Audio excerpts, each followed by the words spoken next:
दोस्तों नमस्कार। आप देख रहे हैं अनोखी दुनिया योगेश कुमार माली के साथ। आज हम अनोखी दुनिया में कर्मों का फल कभी जल्दी और कभी देर से मिलता है, इसके आगे की कहानी शुरू करेंगे, पार्ट 2। जैसे कि आप जानते हो कि भगवान श्री कृष्ण गीता में ही कहते हैं कि कर्म किए जा मगर फल की इच्छा मत रख, क्योंकि फल की इच्छा रखने से कर्म का फल वैसे नहीं मिलता जैसा मिलना चाहिए। फल की इच्छा रखने पर अपन को बहुत ही तकलीफ होती है, क्योंकि कर्म अपनी मर्जी से नहीं मिलता है, वो सिर्फ भगवान के हिसाब से और अपना प्रारब्ध के हिसाब से मिलता है। भगवान ये कहते हैं कि कर्म तो करना चाहिए, लेकिन उसमें स्वार्थ की भावना नहीं रखनी चाहिए। स्वार्थ की भावना रखने पर कर्म करते हैं तो वो निस्वार्थ कर्म नहीं, वो स्वार्थ कर्म होता है।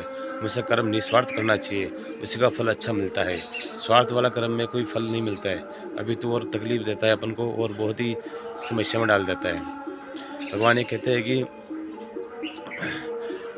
कर्म करने पर कर्म करने पर अपन को संतुष्टि, आत्मसंतुष्टि मिलती है सत्कर्म करने पर, और कुकर्म करने पर अपन को आत्मसंतुष्टि नहीं मिलती, सिर्फ तकलीफें और भयानक दुख उठाना पड़ता है। इसलिए कर्म ऐसा करो कि दूसरों का भला हो, और अपना बुरा होते हुए भी दूसरों का भला हो, और अपना भी साथ थोड़ा बहुत भला हो तो कोई दिक्कत नहीं है, लेकिन दूसरों को भला होना पहला पर्पज है। इसके अलावा